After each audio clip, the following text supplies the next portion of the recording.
Olá pessoal, tudo bem? Estamos aí para mais uma aula de física.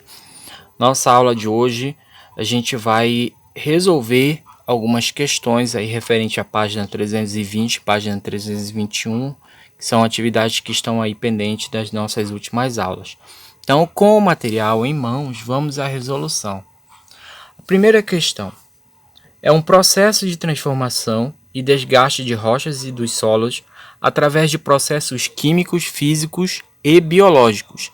Sua dinâmica acontece por meio de ação dos chamados agentes exógenos ou externos de transformação de relevo, como por exemplo a água, o vento, a temperatura e os seres vivos. O texto se refere ao processo geofísico denominado de... A resposta correta aí é a letra C, intemperismo. Muito bem, o intemperismo, como nós vimos, é um processo de transformação e desgaste de rochas e dos solos. Então, por meio desse processo, as rochas e os solos vão se desgastando, formando aí sedimentos, acontecendo o processo de sedimentação, tá? Este processo intemperismo, ele acontece devido a alguns agentes, como por exemplo a água, o vento, a temperatura e os seres vivos. Pois bem, vamos à segunda questão.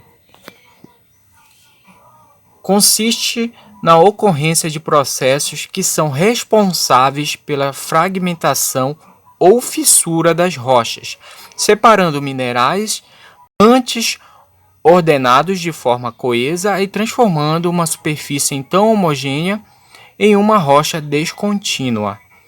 O trecho determina o intemperismo. Que tipo de intemperismo corresponde a este conceito? A resposta correta aí é a letra C, ou seja, esse tipo de intemperismo é o intemperismo físico. Temos vários tipos de intemperismo, além do físico: temperismo físico, químico e biológico. Terceira questão.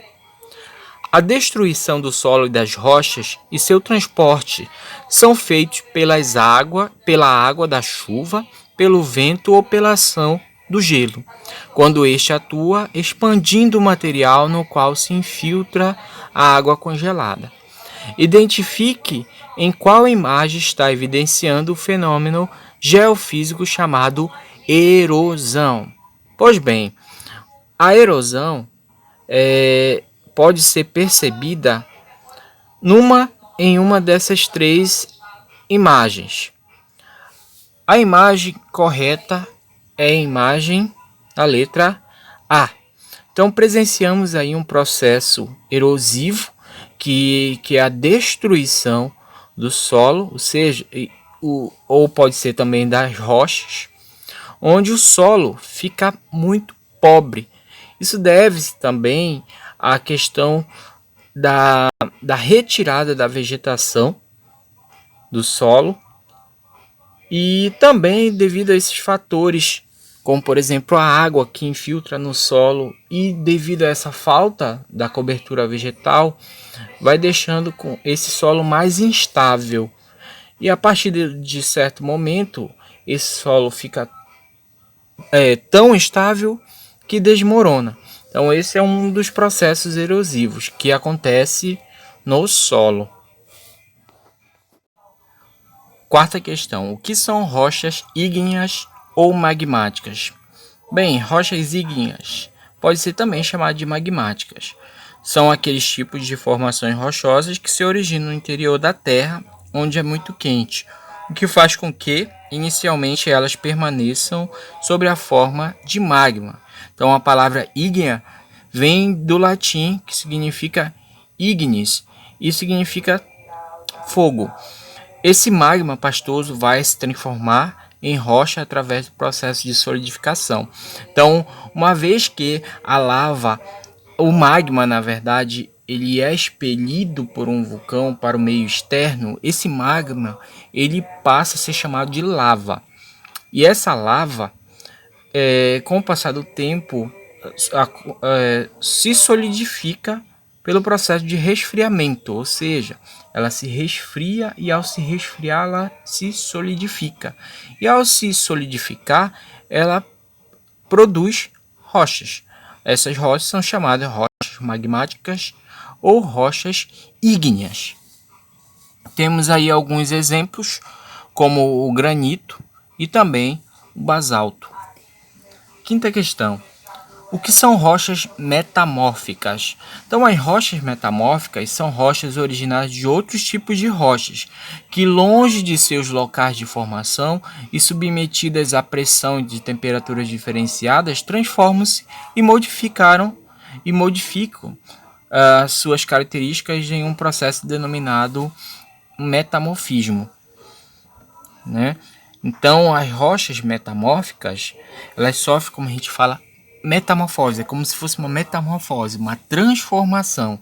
Então, ela pode ser uma rocha ígnea magmática ou então pode ser uma rocha sedimentar e dá origem a uma rocha metamórfica, ou seja, o granito. Por exemplo, o granito ele é uma rocha ígnea. Ao passar pelo processo de metamorfismo, ele vai dar origem ao gneiss. Gneiss é uma rocha metamórfica que passou pelo metamorfismo. O arenito, por exemplo, vai formar, a partir do metamorfismo, o quartzolito. O calcário vai transformar em mármore e assim por diante.